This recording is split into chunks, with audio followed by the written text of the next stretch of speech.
Hey everybody, welcome back to Hell Corridor. I got an old favorite on this time. I got Brian Forsythe of the goddamn Kicks band and not Blues Vulture, sorry, Rhino Bucket. Can't forget Rhino Bucket, Yeah. which we'll be getting into a little bit.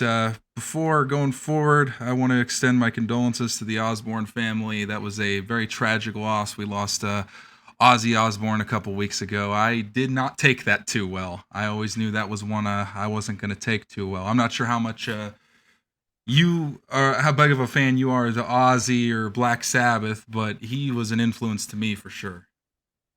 Yeah, not a huge influence, but I respected the whole Black Sabbath thing. Yeah, I love Black Sabbath. Ironically, I was actually a bigger fan of his solo material. I was really big on Dio Sabbath, Mob Rules, Heaven and Hell, those two records. But had to give a little something to Ozzy, being such an influence to me. I haven't had this much hurt from losing somebody in the rock and roll world since Lemmy died. That was a pretty big one for me. Was Lemmy and Motorhead?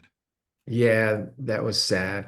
Yeah, but Ozzy, he went out the right way. That final concert, and you could tell, health-wise, he wasn't doing too well.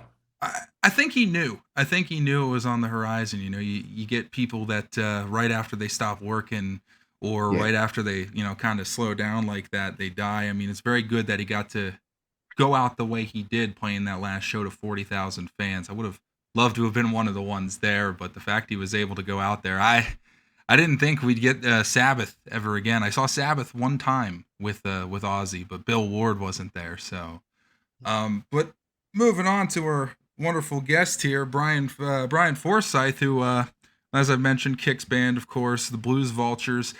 He apparently is planning on making an appearance at the Kicks Fan Fest in Waynesboro, Pennsylvania next month. So, Yeah. and I know last year they had some items that you had signed that were up for auction, but you weren't able to attend. I know Jimmy's planning on being there. Um, Jimmy's planning on being there. Blues Vulture's going to be there. Bob Perry, do you know if he's going to be present? Yeah.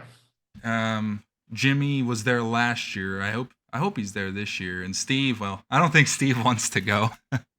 No, don't count on it.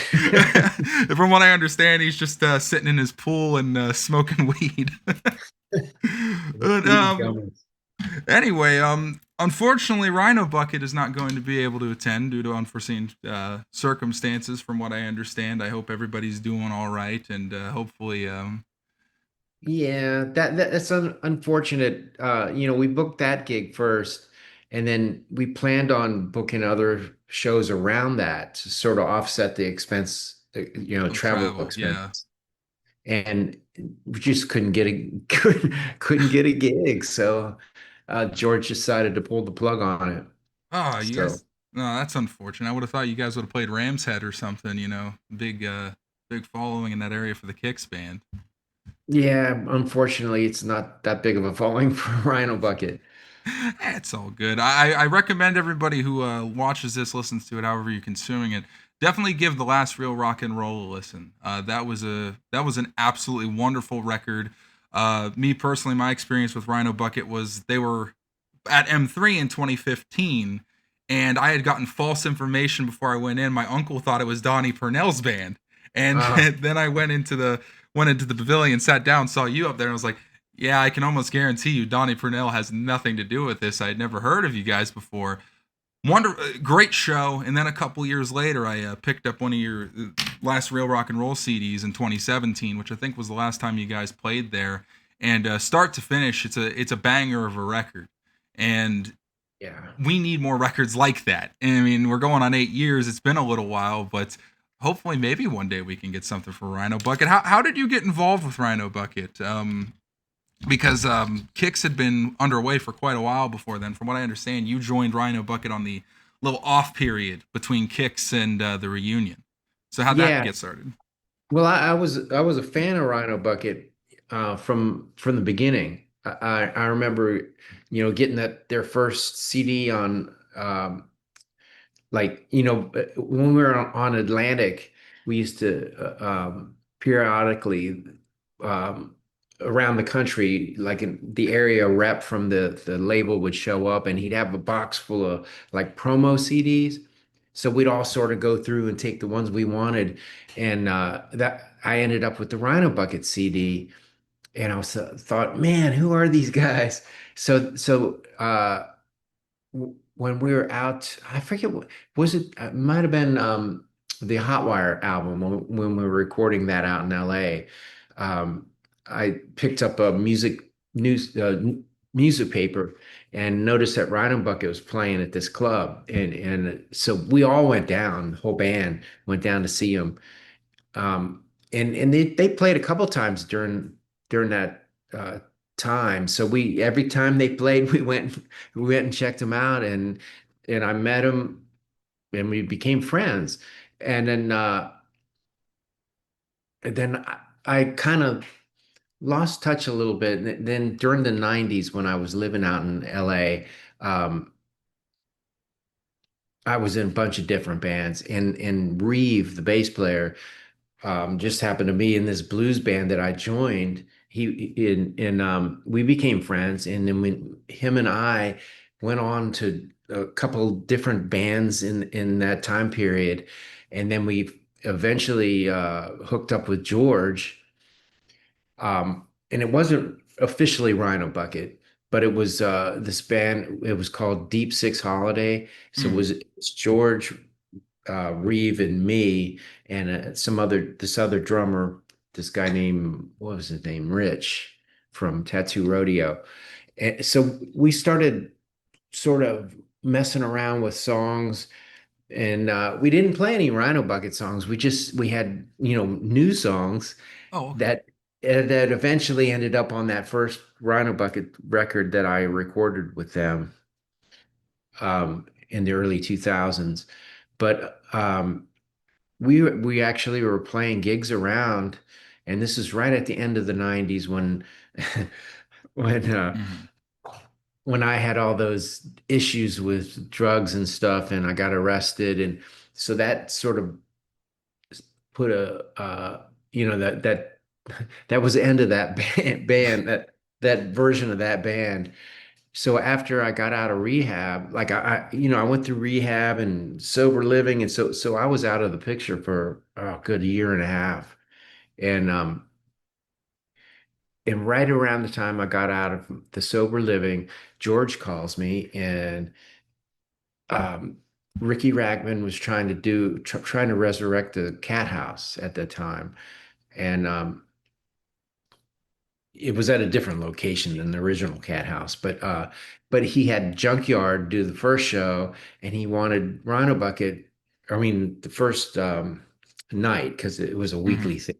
So he wanted Rhino Bucket to do the second time the night, like he'd feature a band, and so George asked me if I wanted to do it, and um, I think I don't know if he actually asked me if I wanted to join the band officially or if he just asked me about the gig, but I remember saying, "Well, I'll do it."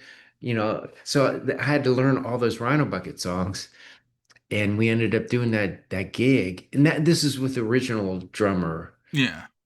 who used to be Liam and is now Jackie. Mm. Uh, so we did that show, and it was funny because Greg, the original guitar player, showed up, to just to check it out.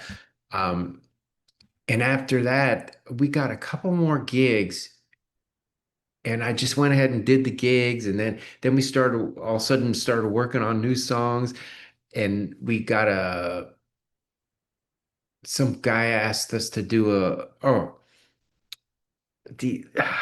trying to remember the exact timeline. We got asked to do a movie soundtrack to contribute to this movie soundtrack. Um, the director was Thomas Hayden Church. Yeah, you were telling me before about that movie. It was some small independent movie. Yeah, so that got us like recording. We were Yeah. in the studio and we were doing all this stuff. And it was like before I knew it, I was in the band. I mean, I never officially joined, but just sort of like going out with a girl. Like Yeah, you go out and all of a sudden that's it. That's your girlfriend. yeah. Um, so I ended up in Rhino Bucket like that. But I don't know. It's over the years, I've done, I don't know, what is it, four records with them, and it's really fun. And that last one that you talked about, the real rock and roll, um, Eddie Spaghetti produced that, and man, that was so much fun. I have fun every time.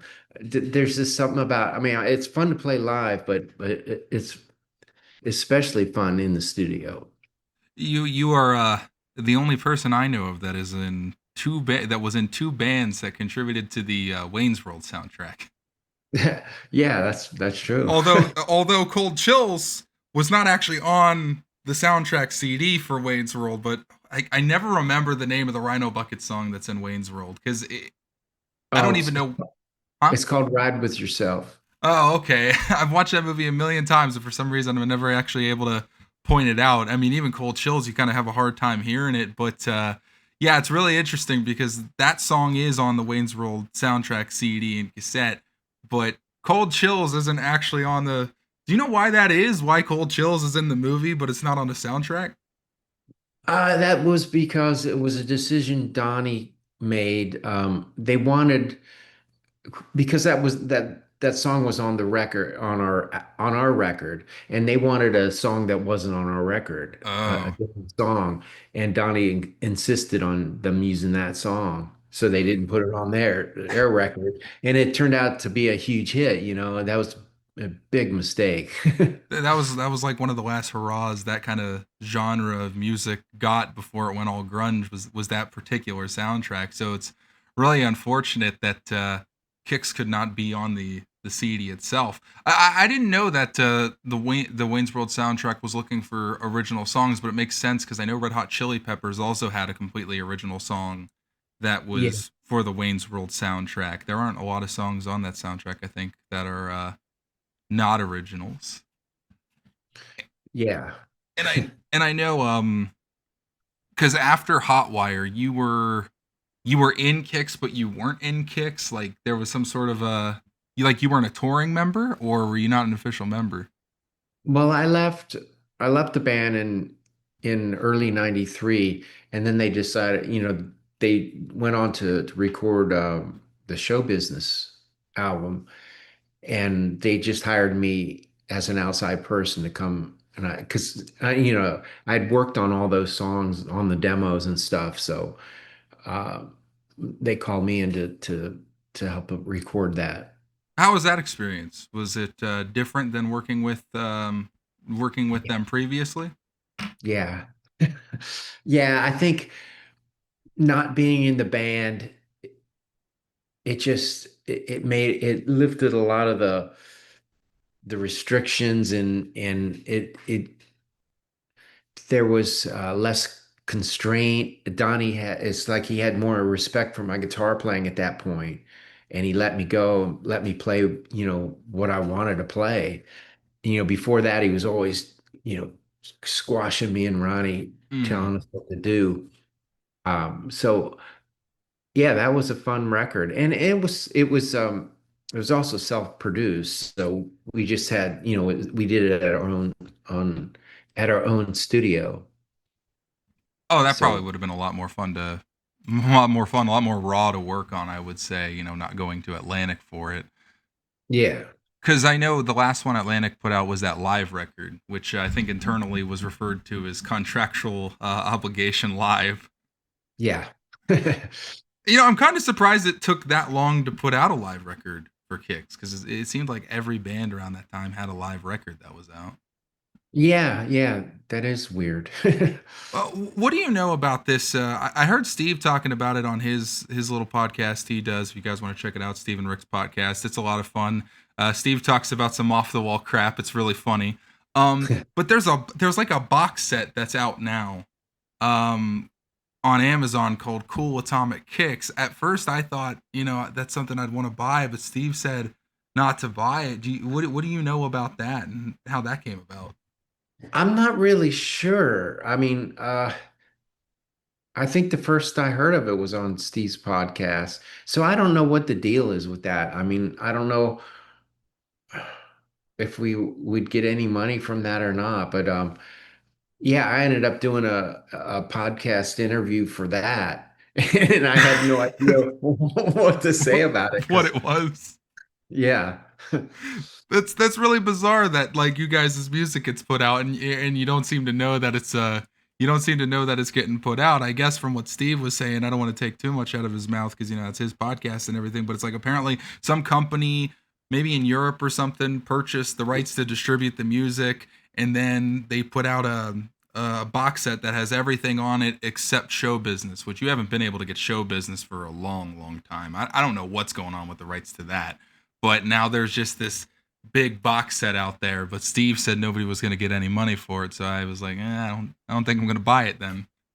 Yeah, I wonder though, because with the way, the sound exchange stuff and the Mm. way that works, you know, that's yeah, he may be right. If it's not Warner Brothers, we wouldn't get any money. It's weird because Um, years ago, I only vaguely remember this. I read about some guy who worked for the Kicks band as like a sound engineer or something forever ago, and in Europe he started a Kicks band under his name, and I heard about that briefly for like 5 seconds and then never heard about it again. I never heard of that. Yeah, that's really strange. On the topic of kicks things, on the website a couple years ago, it said Mark was working on a reissue of Hotwire. Do you know anything about progress with that, or is that still going? Or I don't know. That's a good question. Yeah, I remember him talking about it, but I haven't actually spoken to Mark for a long time. oh, really? Yeah, Yeah. yeah. I know he's pretty busy with some other projects he's got. He's got that Rush tribute band, the Sun Dogs, which is something I want to see because I've never seen a Rush tribute band, and obviously I can't see the real Rush anymore. So that would be. I know Mark is actually a very good vocalist. A lot of people might not know that, but he's actually really good with those high notes. Yeah. Yeah, I heard they're really good. But Mark's old previous band from the 80s, Mm, It's called Gastum. mm. They're doing the fan Kicks Fan Fest. So he'll be there too. Oh, okay. I've never heard of that band. Maybe I'll have to They, check they them out. yeah, they used to open for us back in the day. Yeah, it's like I had no idea who Wrathchild was until I knew who Brad Divins was, and I ended up being a being a pretty big fan of Wrathchild. And strangely enough, you're gonna think this is funny. The last time I was talking to you, you were talking about this guy that was looking after Joey Ramone, and I won't lie, I actually kind of like Raging Slab now. Yeah, they're not bad. Yeah, I was a fan of them. Yeah, right. And Joey Ramone, from the sounds of it, I hope he got home that day. I was able to salvage that part of the last recording, talking about. I hope they got. Well, he was still alive, but I kind of wonder where they dumped off Joey Ramone that night. Well, I saw him after that, so apparently he got back safely. Now, back to Rhino Bucket. You guys have played M3 twice, to my knowledge. Rick was saying apparently the first time you guys played at M3, it was like a total accident. Somebody had put you on like a poster or something. It was like, oh, okay, I guess they're playing. Yeah. Yeah, I just found out. Yeah, I didn't know that's how we got that gig.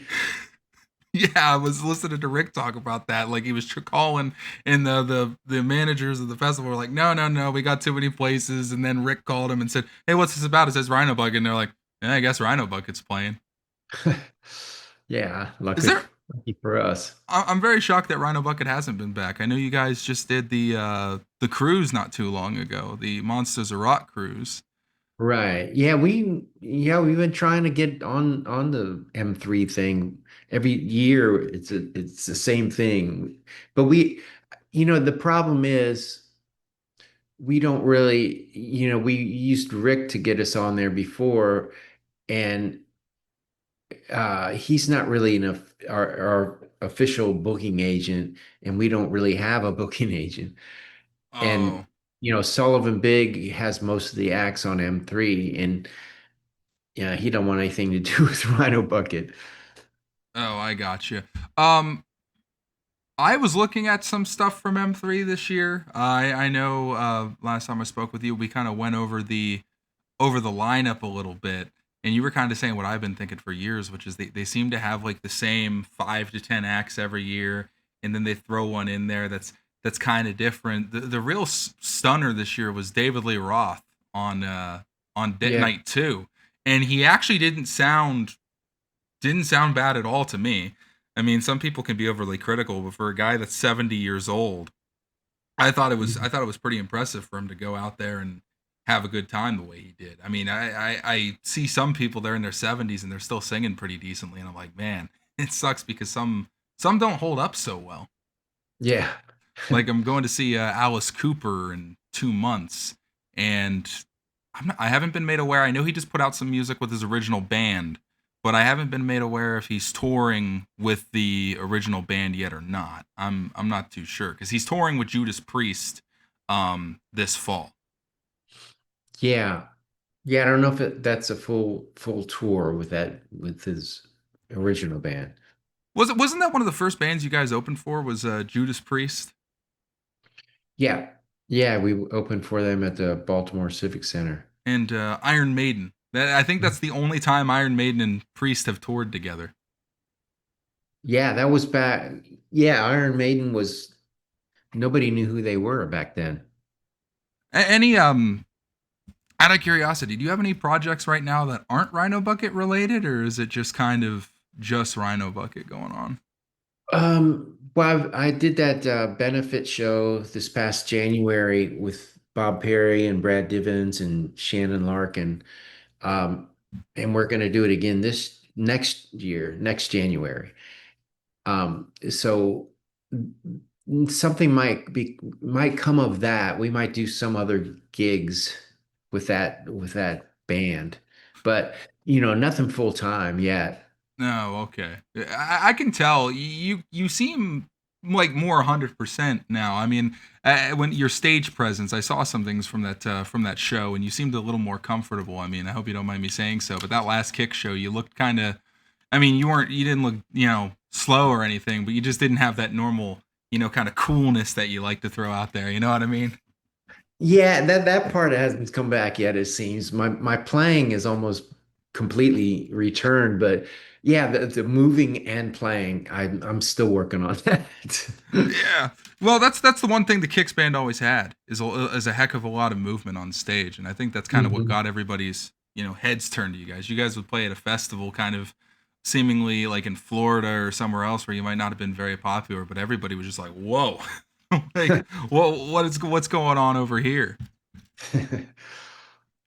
Yeah. But I I can imagine you probably feel better without all the traveling nowadays, though, because I know that was probably a little rough. Yeah, it's weird because I mean, I didn't mind the travel for the longest time, but you know, eventually it got to me too. I remember when we first got together, because I've always been separate. I was always out in LA, so I always had to Mm, fly back for shows.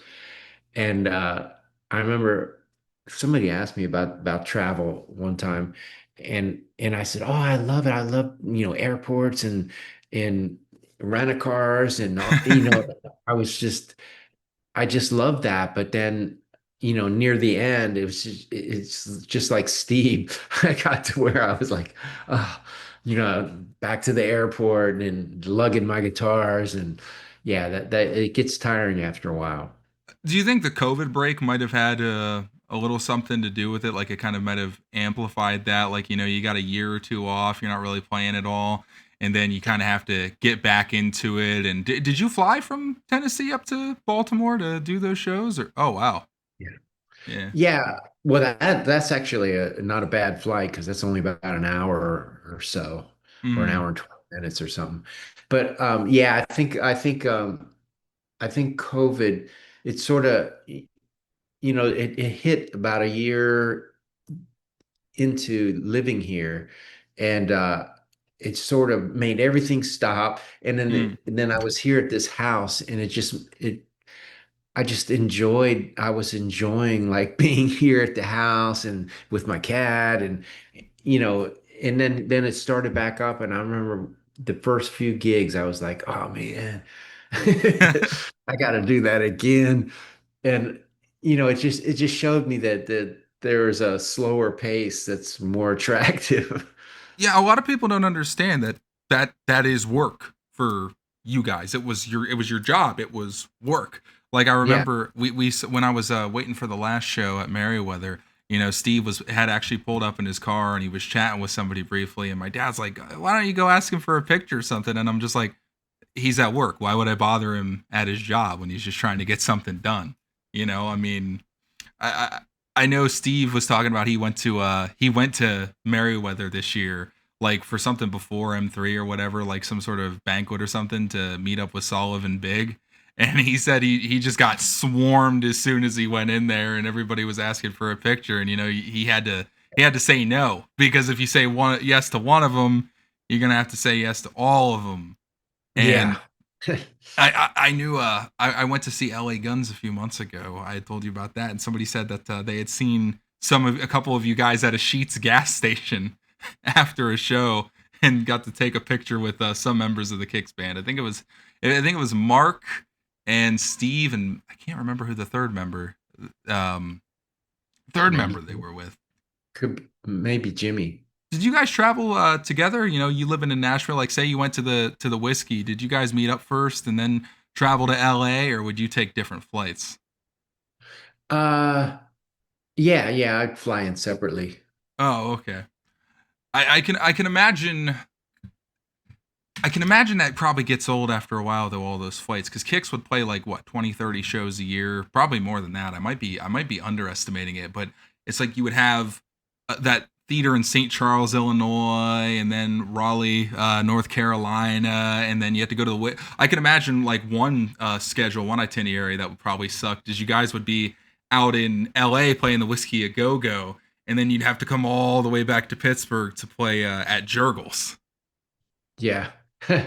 Well, yeah, well, I mean, I think the fact that I traveled alone, it Mm-hmm. was easier for me because Mm-hmm. all those other guys traveled together. Like the band and the sound man and the light guy, and they'd all have to meet up in carpool to the airport, and then they'd have like 12 road cases to load onto the plane. And Jimmy was in charge of everybody, so he's constantly having to round everybody up. So you never got hit with that? Hey, are you guys in a band? You never got hit with any of that? Um, a few times when I did travel with him, like occasionally, my connecting flight, I'd hook up with those guys and then continue on with them. Yeah, we always got that, especially on the plane. Yeah, no, we all have road cases, and it's clearly music equipment. No, we're not in a band. We're just doing this. We're just doing this for fun. Well, there was all kinds of like Steve, like depends on everybody's mood that day. Sometimes Steve would just say, "No, we're plumbers," or something. Now, I was gonna ask you about this. I dug up an interview that you had done. I forget the publication, but it was all text. That's how you know it's an old interview from like 20 years ago. And you had mentioned the last time you spoke to Donnie Purnell was sometime in the 1990s, and it was actually like you described it as a very pleasant conversation. Oh no, actually, it was early 2003. It Oh, was really? probably 6 months before Steve called me to, you know, we started talking about getting Kicks back together. Yeah, it was. I would just call him out of the blue. It had been 10 years since I talked to him. And yeah, it was a friendly conversation. There was no problems at that point. But Mm-hmm. then, as soon as Kicks got back together without him, Mm-hmm. yeah, that kind of cut us off. I know that it's actually been a little over 10 years, no, 11 years this year since Rock Your Face Off came out, which was you guys' last studio effort, and I'm remembering that the fan response to that material live was actually pretty darn good. I mean, a lot of times you'll get bands from the 80s, the 70s, 80s, they play a new song and everybody will be like, "What is this? We don't want to hear this." But the Kicks fan base actually seemed surprisingly receptive to it. And I can't say enough. How you guys managed to put together a record that sounded so much like Kicks, it still baffles my mind because that's such a hard thing to do to keep your sound true after all those decades. Yeah, that was the main focus, really. But we were Kicks, so of Yeah. course we're gonna sound like Kicks. But yeah, I'm surprised we didn't, do more off that record live. But you know, Steve was in charge of the set list, Mm. and there's just certain songs you can't not do.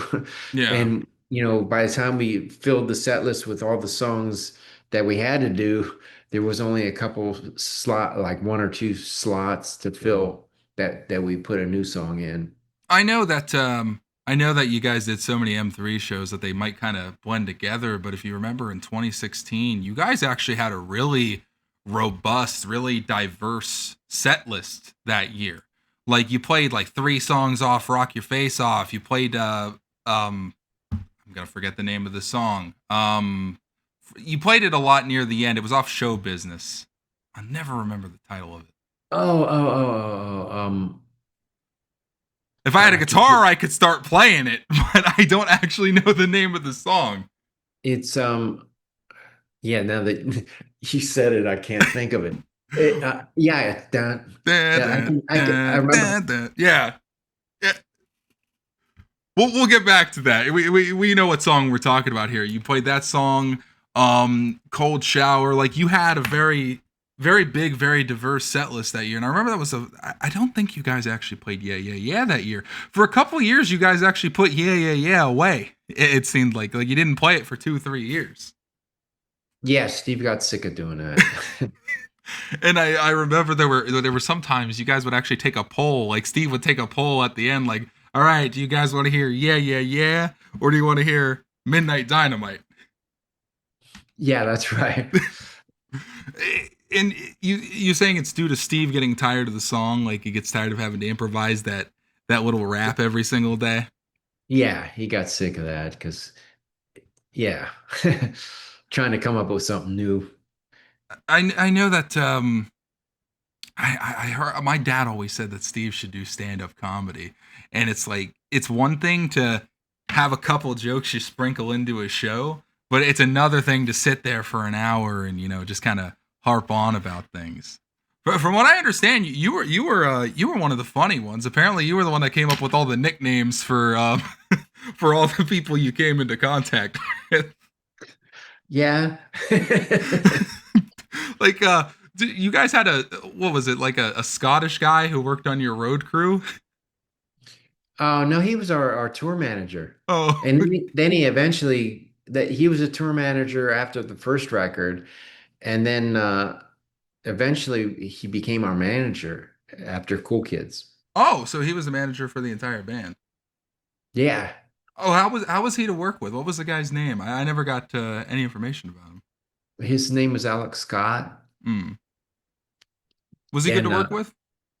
yeah, he was he was our tour manager first, so we were friends with him, and then he became he was also tour managing Stray Cats right when they blew up, Ah, and they lost their management right when they were taking off, and so they asked Alex to step in as manager. um, So he became this huge manager.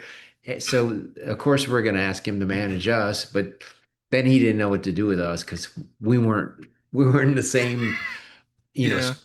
Stray Cats was already they had their own momentum going. I'm sorry I keep laughing. I'm thinking of this story that I heard Steve tell about. He left thousands of dollars or something in a pillowcase, and he forgot Oh all about yeah. it. Yeah, it was like $5,000. But that's a Scottish thing to do is you keep your money in your pillowcase so nobody's going to take it. I can't imagine being like an hour down the road and realizing in 1980 whatever when the money was worth way more. Like, oh, I just left like $5,000 sitting in a hotel. Well, he didn't tell us what it was. He just said, all of a sudden he realized what he did and he goes, and he just pulls over and he goes, I forget what he did. Oh, those guys got in our car and we continued on. He goes, I have to go back. And he just goes back and we were baffled. And then when he comes back, he with the money, then he tells us what he did. I was about to say he's lucky. He's lucky some housekeeper said, I don't know what you're talking about. I didn't see any money. I know I could have gone that way. you know, um, I know it probably gets like exhausting talking about road stories, but it seems like you guys had a lot of fun in the nut wagon back then. like, Oh yeah. I know Ronnie apparently still has one of the nut wagons. Still has one of those old vans. No, actually it's not. It's his van. He when we first got together back in the 70s, he had that van. That's his personal van. Oh, I didn't know that. And it still runs. That's crazy. Yeah. It doesn't have any paint left on it. It's all primered. Nah, I was gonna say like speaking of tours at that moment. I'm only asking this to kind of refresh my own memory. I know you guys did something brief with the tours. I mean, not with the tours, the tubes. That was very very brief. Um, and it was kind of impromptu. You said it was kind of out of the blue. Like they told you, hey, you got to play with the tubes at Meriwether Post. Yeah, somehow we got the tour and yeah, we were way down like in Florida or something, and we found out we had to get back like in a day to play Merriweather. So we drove back up, but no, actually we flew up. The road crew had to drive. Oh, okay. They were bummed. They drove straight through and straight to Merriweather. Yeah, we did like 5 shows with them, like from Merriweather, and then we went up to New York and up that way. Ended up in Buffalo, where we got kicked off the tour. Who was the most pleasant band you toured with? Because you guys toured with a lot back in the day. Who would you say the most pleasant to interact with and deal with was? Most bands were. There was only a couple that weren't, but Rat was the first extended tour that we did with, well, no, they weren't.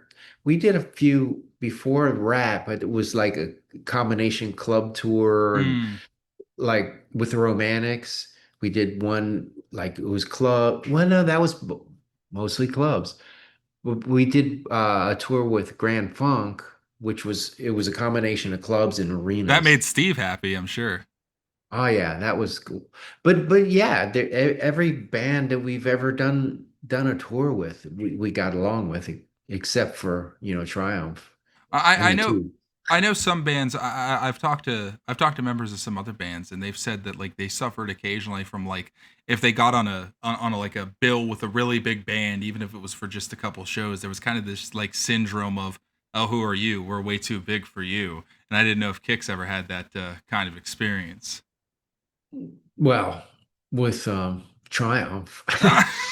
But yeah, even before we did a couple one-offs with Aerosmith along the way, but even that they were really friendly, especially Steve and Tyler. I know you guys played a show with David Lee Roth. Did you actually get to meet him or say hi to him? No, that Uh, was just yeah, that was the thing where they threw us on the bill. Yeah, we never talked to them. Yeah. And they cut your set short. You just don't do that in Baltimore. Yeah. Well, Now, it was during the last song, so we were almost done anyway, but oh, still, it was the whole debacle. um, I was gonna ask you. This is a question that came up. I heard Lemmy ask this question like a decade ago, and I like to ask this to most people I talk to that are in bands: is if you could have been in any band, like if it wasn't Kicks, what band would you have picked? I have a feeling it's going to be the Rolling Stones, but I might be surprised. Oh no, I wouldn't turn that down. But I mean, yeah, there's been a couple bands along the way that yeah. Another band, a current band is Blackberry Smoke. I love those guys, and I would love to play in a band like that. I've been meaning to go see them because, Oh, they're it's not great. just you. Steve's talked highly of them. Everybody I speak to speaks very highly of Blackberry Smoke, and now I know I got to make an effort to go see him now. Well, I'm a Southern rock guy. I mean, I love the Allman Brothers and Leonard Skinner. So, Blackberry Smoke's like right up, right up that alley. What do you think? I guess you could count them as Southern rock, but they were a little light. Do you have any opinions on the band Jackal? We've done shows with them, but I never really paid attention to them. Uh, I know there's like two songs that I recognize when they play. you know, I think of it as a guitar player. I think of the bands I'd like to be a member of. Um, Surprisingly enough, I never say Kicks, and I never say Kicks because I've heard horror stories of working with Donnie Purnell. So I wouldn't want to work with. I wouldn't want to be in Kicks. For me, it would probably be either Wasp. I know that one's gonna be a little surprising, but Wasp or Faster Pussycat. I think Faster Pussycat would be one fun band to be in. I'd probably do it if they asked me. Very, very, very bluesy band, very underrated band from that era. I always got so mad when they played M3 because they'd always be on at like 11 a.m. Like they went out on stage on their pajamas, and I'm like, why are you putting Faster Pussycat so early on the bill? That is crazy. Like Bang Tango's playing later than Faster Pussycat. A lot of love for Bang Tango, don't get me wrong, but it's just like Faster Pussycat is. I feel like they're a fairly well known name, but maybe they didn't sell as many records. I'm not sure. I know. Yeah, they I know. do well, like on the cruises and stuff. Yeah, and so does Winger. And I know that Kip Winger, the first song he ever got credit for, apparently in publishing, was actually on Midnight Dynamite. Oh yeah, yeah, Bang Bang Balls of Fire. How did he get involved with that? He was a friend of Bo, and it was before, before Winger, obviously. So I remember he used to drop by the studio occasionally, just hang out with Bo in the control room, and he showed up with a cassette with. He says, "I got this song idea," and he gave it to Donnie, and I remember Midnight Dynamite. It's sort of that session got cut into two parts. Like we did the first half of the record kind of leading up to the holidays, and then we went home for about a week, and then we came back.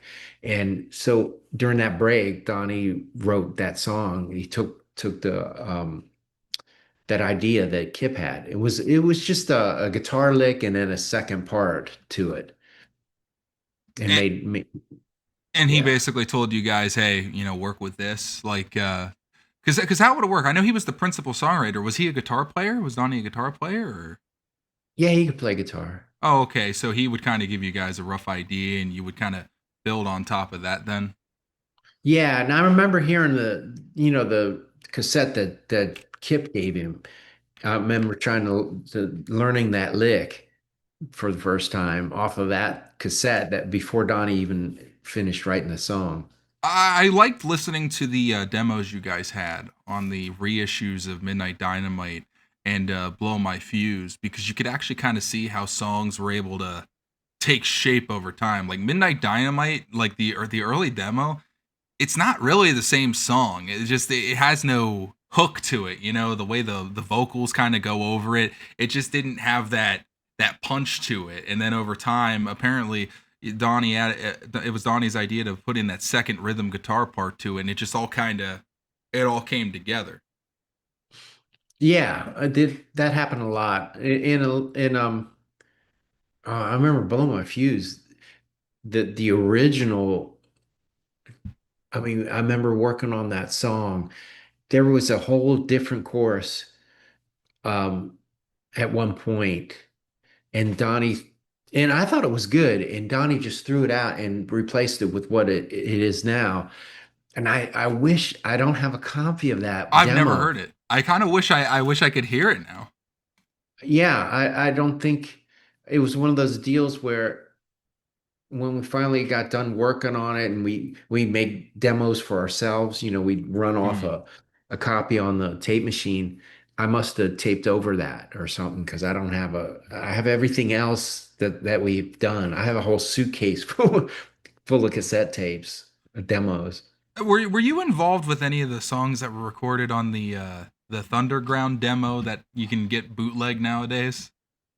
Yeah, those are all demos. There were songs that didn't make records. They're leftover songs. Because I know Donnie actually had quite a few songs back in the day that you can kind of find old live recordings of, where he actually did vocals. Yeah, before we had Steve, in fact he used to sing Atomic Bombs, and there was a bunch of songs that he did the vocals even after we got Steve. Yeah, there was a Fire Engine and Out of Mm. Gasoline were Yeah, songs that he did the vocals for. and yeah, there was one called Cat's Meow, Daddy's Little Girl. Yeah, a bunch of them. What did Steve do? Because I never went to these shows, obviously. What did Steve do when Donnie was out there? You go backstage or something? Good question. Yeah, I was curious. I'm like, what's Steve doing at that point? Because I know he could I play don't, guitar. He can play pretty well, much anything. he can play drums too. Yeah, I don't remember. That's a good question. He was when you guys found Steve, Maybe he just played tambourine or something. I know when you guys found Steve, you found him. He was drumming at some sort of a at the Democrat Club somewhere in West Virginia. Yeah. Yeah, he was behind the drums singing. Oh, it must. To me, it seems like it might have been harder to find good vocalists in the 70s as compared to the 80s. Because I like a lot of 70s rock, but it seems to me like the vocalists just came into their own more in the 80s with the kind of range they had as opposed to the 70s. 70s rock is more quiet, you know, unless you listen to like Kiss or Van Halen. Well, there was some good singers back then. I mean, Robin Zander came from the 70s and I mean, he's like his voice is incredible even now. Oh yeah, Rob Halford. I can't forget Rob Halford, a Judas Priest. I know you might not be a big Judas Priest fan, but he definitely is one of the top vocalists of that era. Even on the earlier material when they were kind of softer. Yeah. And then you got the what's his name? Um um is his name Lou something Lou from Graham. Foreigner? Lou Graham. Yeah. Yeah. He had a great voice, him, and then there's what's his name? My mind is going blank on names today. It's good. It Um, happens to me too. Humble Pie, Steve Marriott. So Yeah, yeah. so I know you were born in 57 around that range. Hmm. Um I'm assuming in the few years before Kicks got a record deal, or even before the shoes were a thing, I would presume you were going to a lot of shows at that point. Yeah, yeah. Um, I got to see the Eagles when one of these nights was just out like they at that tour Mhm. at the Capitol Center, and I still have I saved all the ticket stubs, and I I did saw the them. same thing. Yeah, I've got an envelope somewhere. Yeah, that was I like looking at the ticket price on those old tickets. I saw the Eagles and Linda Ronstadt, and it was only 550. That was the ticket price. Even adjusted for inflation, that's an insanely good price. And then I got to see Fleetwood Mac on the Rumors tour. I mean, I saw Led Zeppelin in 77. I saw there's so many. I Did you saw see Steve. ACDC with Bon Scott? Yeah, I saw him twice with Bon Scott. Oh, you're very lucky. Yeah. Well, the first time they were on tour with UFO, and I figured, in my mind, AC/DC was huge, and we figured AC/DC was headlining. Actually, they were co-headlining, and I think they alternated. Alternated, yeah. And but the night that I went down there, I figured UFO is on first, so it doesn't matter if I'm a little bit late. I got there and AC/DC was already playing, and I was like, oh man. So I only got to see about three songs. That's a band I think didn't get the recognition they deserved. I love UFO. I think they're one of the better acts from the late '70s, early '80s, and people just don't seem to know who they are. A lot of the time, I speak to people, they seem like they seem more obscure nowadays. Yeah, that they didn't really make it out of the 70s, you know. Yeah. They were kind of big. They were kind of big from like 77 to 80, 81, but then their later albums like Mechanics and whatnot, it just seemed like they couldn't get over that hump. Yeah. Speaking of shows and whatnot, are you do you kind of share my sentiment and my frustrations that ticket scalping has kind of ruined the live concert experience nowadays because you have to jump through all of these hoops a lot of the times to get tickets. It feels like you have to get like the Live Nation app, and you have to buy from secondhand sellers, and there are all these fees attached to it, and then you got to pay for parking like 2 blocks away from the venue you're going to. Like, Yeah. for me, it's kind of ruining the experience, and it's why I kind of prefer going to shows at clubs like Jurgles or little small theaters. I don't really want to go to big arena shows anymore. Yeah, yeah, I know. You know, you hear the tickets are on sale, so you go to the venue site and you click on a thing and all the good seats are gone. Hmm. And then not only that, they're just ridiculous expensive now. Yeah, no, it's frustrating because the original sticker price will be reasonable. But then, let's say you don't have the money right at that moment. You want to buy the tickets 2, 3 weeks later. They're listed on the original seller's website, but they acknowledge that they're secondhand sellers. Like, they Oh, acknowledge, like, oh, you're buying these from a secondhand seller. My parents went to see a band a couple years ago. I actually got them the tickets. It's a band from the '90s called Crash Test Dummies. They had one or two little hits.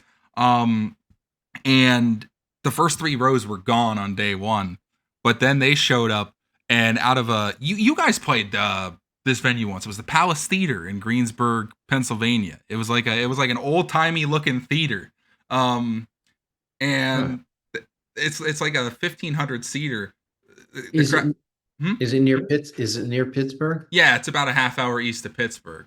Like, you go Uh, inside, it looks like an old school, like Shakespearean looking theater, with booths up in the top. But the I Crash remember. Test, yeah, it's a great W- venue. I think we played there with Slaughter or something. Yeah, and but my parents showed up. These first 4 rows are gone. They get bought up by scalpers day one. There's nobody in these seats when my mom and dad show up to the venue. Like, the Uh, venue, there's only like 100 people there out of a 1,500 seater, and you got to think those people that bought all those tickets up front, like to try to flip them, they probably got rained on. yeah, I hate that because You could have people, fans up there. yeah, the people that really want to see the band aren't able to. Well, Billy Joel, he had a policy where, he would work with the ticket sellers and the distributors to not sell any tickets in the front row, and then the road crew, like, periodically throughout the opening act, would kind of fan out through the audience and hand out the tickets to the front row. Oh, that's cool. Like, because I wanted to be closer when I went to the last Kick show a couple years ago at Merriweather, but I'm telling you, I was only 5 minutes into the sale, and by the time I got there, I was about a little over halfway back in the, like, the leftmost side of the pavilion. I remember by the time noon came around, and I was told, because the tickets had only been on sale for 3 hours. I remember a friend of mine texted me. He was like, "Dude, like, every seat in the pavilion is gone, and it's only been 3 hours." Yeah, that happened quick. That I that know. That surprised us. Because wasn't the entire point of picking Merriweather was you guys didn't think it was gonna sell out? Um, no, that's not why we picked it. Oh, okay. We picked it. We were thinking Rams Head at first, but then we thought that wasn't big enough, and just in case, the crowd, we got more people. So we figured Merriweather would handle it, no matter if, Hmm. how how many people. Oh, okay. So it wasn't because you guys thought it wouldn't sell out. It was because you wanted to make sure you could get as many fans as possible in there. Yeah, I rem- and it's a good venue. it's probably the best concert venue I've been to. Like, the sound out there, if you've ever been out there to watch a concert, the sound in the pavilion, especially now that they've redone it, it is very, very good. I haven't been in the audience since they've redone it, but I've been to plenty of shows there. Yeah, no, I like it a lot better than it used to be because I used to kind of sit in one of the lodges and they'd have that big tent up there. And one of the years I went to M3, especially when Kix was playing, you knew it was going to rain. Rain would get down inside of there all the time. I kind of wish that Kix would have played more shows like that weren't M3 centric at Merriweather. I always suggested the idea of like Kixmas in July would have been cool to see every year. Well, yeah, after doing that, the final concert there, and that getting that big of a crowd, Mm-hmm. that was my thought.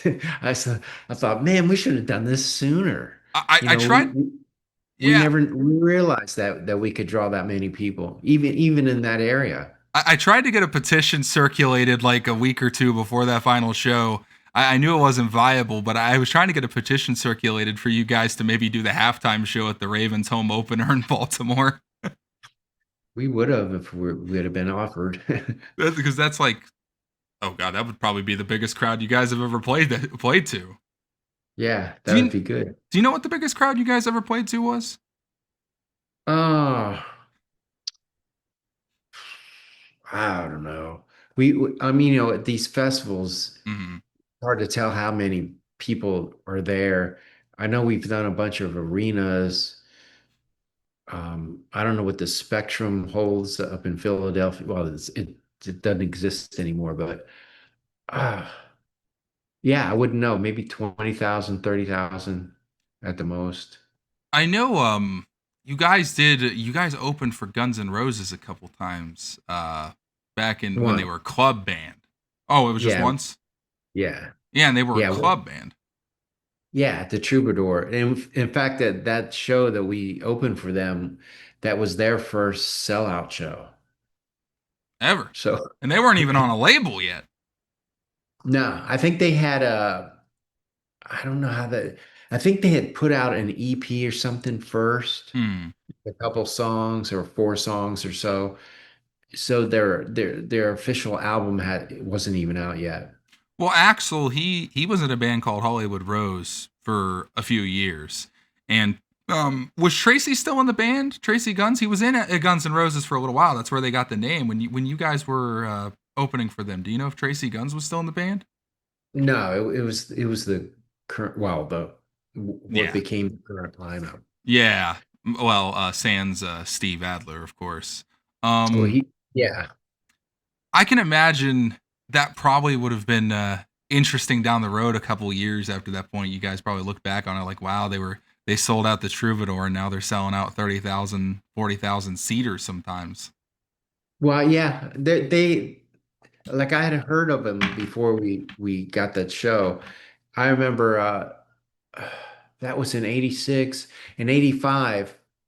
Um I went over to England with my girlfriend for a vacation, Mm, and or maybe it was early 86. And I'd heard of Guns N' Roses, but it was right when Poison was getting big, mm, and everybody was talking about Poison. And I remember going into this record store, and there was this guy over there. His name was Kelv Hellraiser. I think he wrote for Kerrang magazine too. And he recognized me, and he came over and started talking to me, and he was a big Poison fan. And I go, "Oh no, forget about Poison." I said, look for this band called Guns N' Roses. They're going to be the next big thing. And sure enough, they were. I think they were kind of on in the late to early late 80s, early 90s. They were probably kind of on the same level, and now Guns N' Roses is obviously in terms of popularity blown Poison out of the water for sure. And I think it's obviously well deserved. I've said this before. I think Appetite for Destruction is probably like the most rock and roll record that came out in the Yeah, 1980s altogether. I don't think you could ever get a better debut album than that, like at all. It had all yeah, their hits on it, basically, like number and it one. was it was perfect timing too, because that the scene it needed that dirtiness because they had that poison, the Mm. poison fluorescent color thing. It's really unfortunate that a lot of the bands from the late '80s that really looked like they were going to be something kind of fell off. Like a lot of people don't seem to know that like Motley Crue, they were big in the '80s, but I would argue they got bigger after their revival in the early 2000s. You know, going in later than that because they were playing very small clubs from like 1995 to 2000. And in fact, I heard Steve tried to join Motley Crue actually during that period where Vince Neil had left. Yeah, I heard that too on his podcast. But well, Motley Crue was big in the back in the 80s. I remember going to see them at the Capitol Center, and it Hmm. was basically sold out. Um, yeah. Motley Crue, I'm so torn on them. You know, like as far as like talking about bands and I enjoy, I'm kind of torn on them because on one hand, I really love Mick Mars. You know, they've got a great hook. He's an excellent guitar player. On the other hand, I can't lie. I've never liked Vince Neil's vocals, even on the record. I don't think he was ever a very good vocalist. No. Like, but but it's not even like in the iconic way because you have Rat, Stephen Pearcy. Obviously, the guy's not some amazing technical singer, but he had a sound that fit the band. Yeah. I Well, could Vince Neil, I think Vince Neil especially in the early days, his looks made up for the lack of vocals. And then he lost his looks. And it became blaringly obvious that he couldn't sing either. even back then. I hear people say that even back in the kind of mid '80s, not to throw slander at Vince Neil, but even in the mid '80s, apparently he had some struggles with some of those higher notes that he would have to hit. Yeah, I could imagine. And you guys walked away with one of those generational talents because Steve, from what I understand, he had like a 4 octave range. It was like he was a very mechanically great singer. I can't think of anything Steve couldn't sing. I know he did a cover of Def Leppard's "Fool," and I heard a little while ago, and I thought it sounded even better than what's the guy's name? It's not Joe Perry. I forget the singer from Def Leppard's name.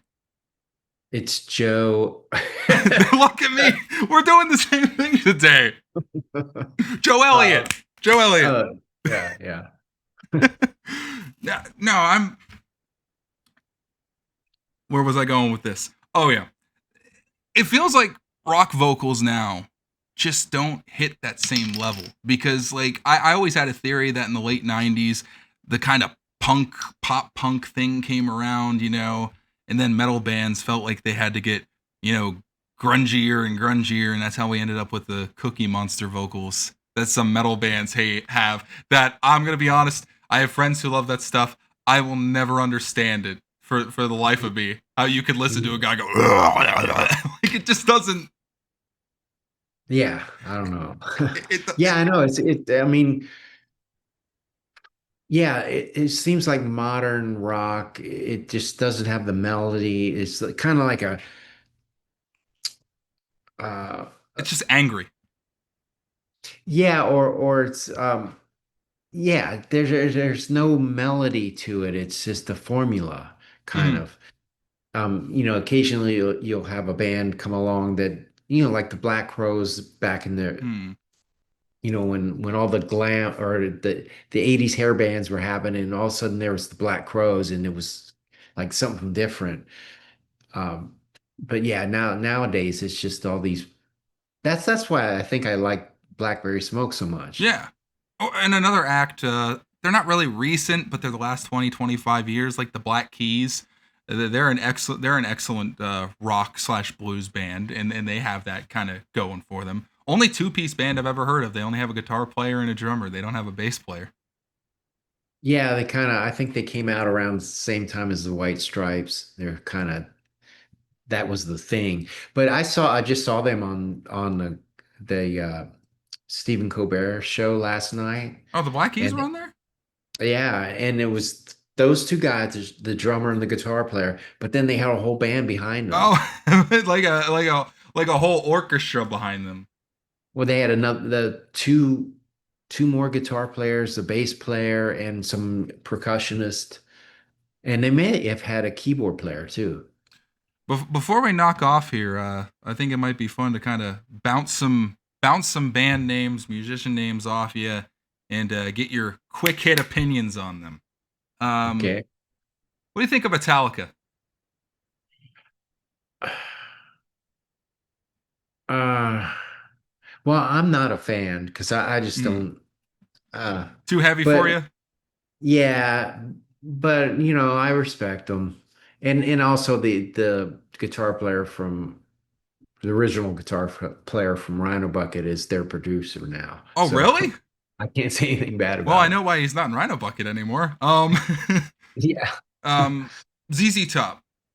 Oh, I love ZZ Top. Well, pre-Eliminator. I love ZZ Top pre-Eliminator. I'm not a big Yeah, fan of that album. 70s, Yeah. 70s. Well, most, yeah, there's a couple things beyond that, but Billy Gibbons is a big influence on my guitar playing. He just played at Jurgles a couple months ago, and I went and saw him in there, and that I was amazed they managed to get Billy Gibbons to play in such a tiny, Yeah, tiny venue like that. It was packed to the brim. I can imagine. Kiss, not Kicks, Kiss. Kiss. I respect them for how far they went, but I'm not a fan. I'll be brutally honest with you, and I tell this to everybody. The reason I respect them is because they're, by definition, not very good musicians. Like, you can tell they don't have like a high skill ceiling, but what they were Well, able to do with that was so impressive. well, they were the 70s version of what Poison, You're very they flashy, yeah. yeah, they had an image and then they were really good at marketing themselves. The Yardbirds.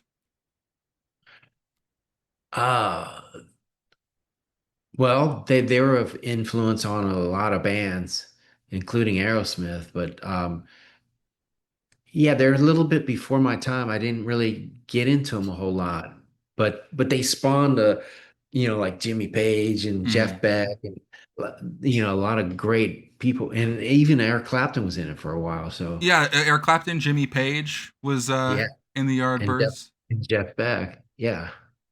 I mean, you can't get better than I'm that. not sure if you're going to know about this group, but I'll bounce it off you anyway because if you do, you'll know exactly why I bring them up. Beck, Bogart, and Appice. Yeah, Great, that's a great record. Like that one record that trio put out was insanely good. yeah. Jeff Beck did a lot of good stuff. I mean, he played with Rod Stewart and Ron Wood. Mm. I got a couple more. Def Leppard. Um, uh, I don't mind them. You I'll put guys it played that on way. their cruise. Yeah, I don't mind Def Leppard. I remember, yeah, we did a show with them way back before they were famous when that little guy Pete Willis was still in the band, Mm-hmm. and we played in Baltimore, and Blackfoot was headlining, and then Def Leppard was opening, and then we were the Mm. opener. So we got to meet him back then. I always kind of looked at him like our peers, Mm. but then they took off. I But always but but I that's another band I respect for as far as they've gotten. they were less glammy Poison. That's how I always describe them. It's like you're Poison, but you're less glam, you're less showy. Well, they had better musicianship and I think better songs. All right, that leads me right into the next one. What do you think of Poison or Paris or whatever you want to call them?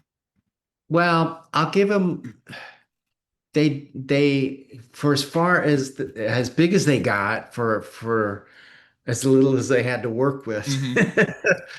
uh, I respect that. What do you mean they And had and little they're to work with? They watched you guys for what, 2 years?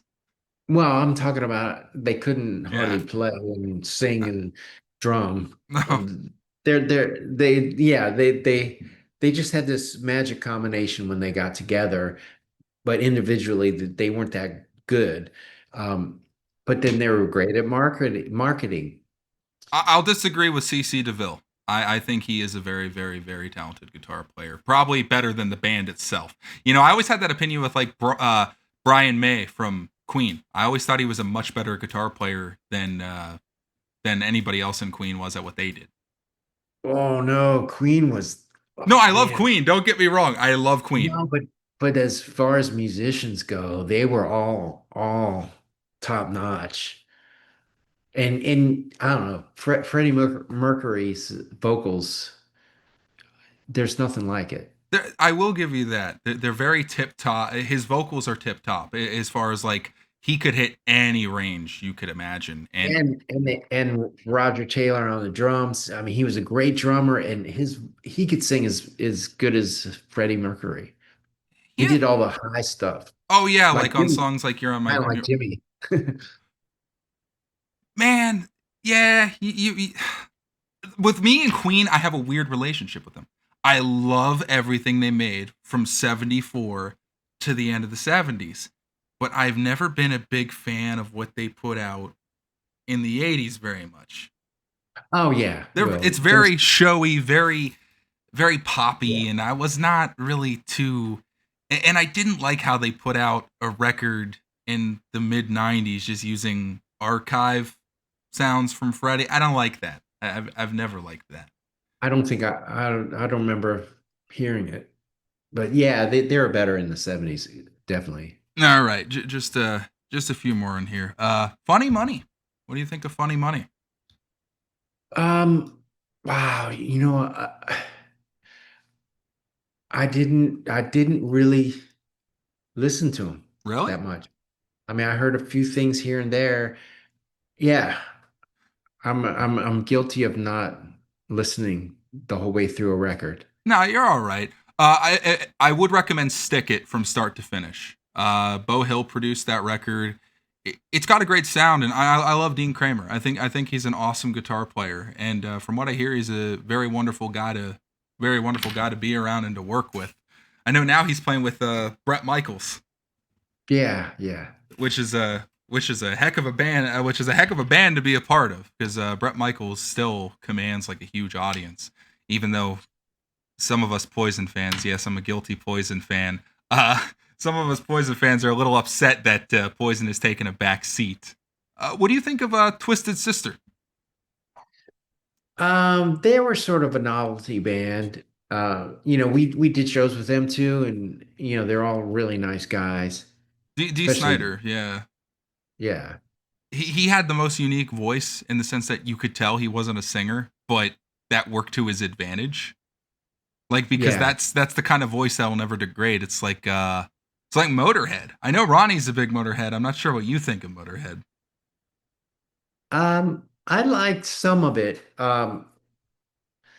Yeah, Motorhead. They were they were the loudest band that I've ever experienced. They were so loud you couldn't tell what song they were playing.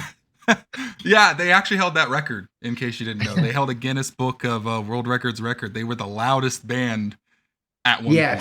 if you didn't have earplugs, you were in trouble.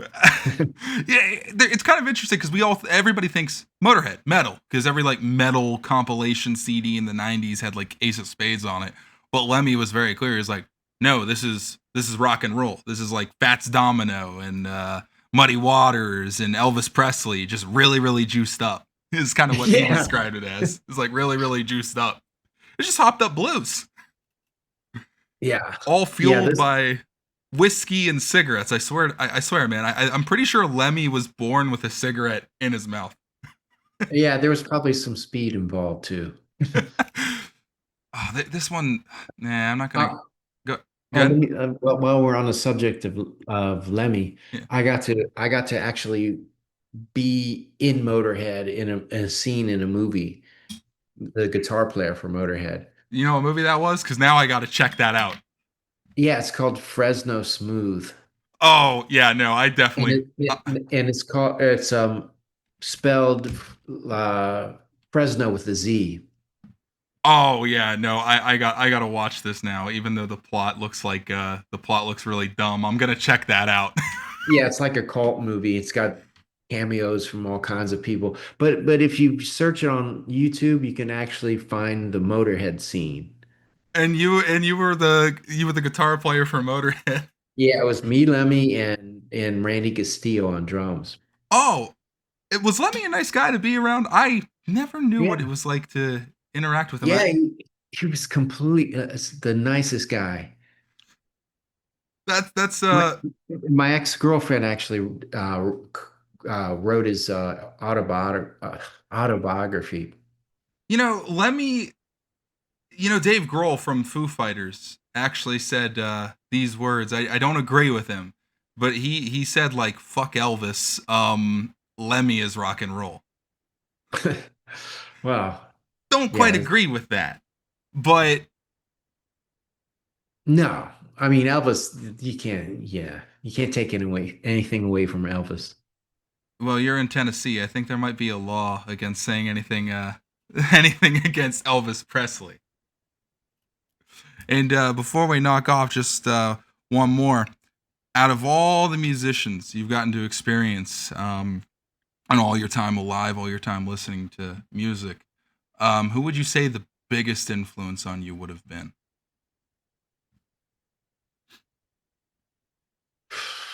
Wow.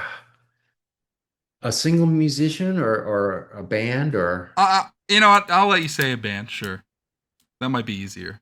well, I have to say the Beatles because that's what got me started. I never thought about being a musician till I heard the Beatles. Did And it's more like just an inspiration. mm-hmm. I mean, there's been guitar players along the way since that have influenced me. Can we think of another band that had such an incredible 4 years like the Beatles did from '66 to '69? I don't think we could if we tried.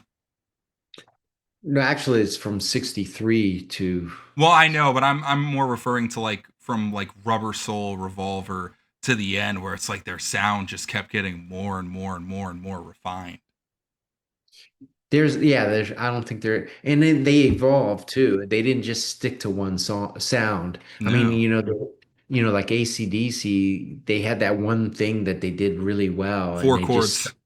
yeah, and they just stuck to that. They never deviated. But the Beatles, it was almost like they could do anything and it still sounded like the Beatles and it was uh Did you I watch Get mean, Back?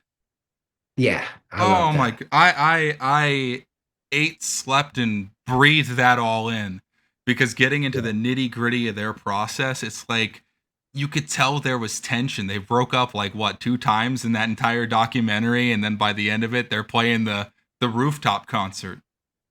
Yeah, and the funny thing about that rooftop, and I loved what I loved about that documentary was it showed them in the studio and on the rooftop, and they'd have a little subtitle like this is the version that ended up on the album, and I remember hearing that album when it first came out when I was a kid, and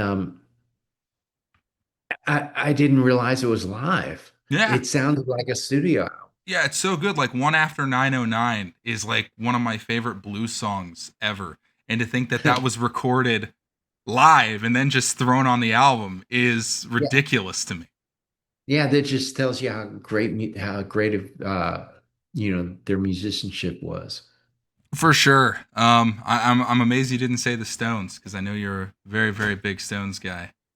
Well, because the Beatles are the ones that, you Yeah, know, the came British along. invasion. Yeah, Yeah, and then, there's the Stones are in there. There's all kinds of other bands in there, but they were the first impression.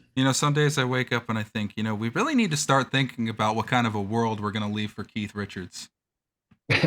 Right. Well, I've had you about an hour 20 minutes here. Very very beefy episode. I'd like to thank everybody who decides to watch this, listen to this, for joining me and Brian Forsythe of the goddamn Kicks band, and of course Rhino Bucket. If you go to the Kicks Fan Fest, you might just get to see him. Hopefully Yeah. he'll play us some Kicks tunes. That'd be something. Trouble is, who's going to sing them? I'd volunteer, but I don't think I'd be very good. All right, that is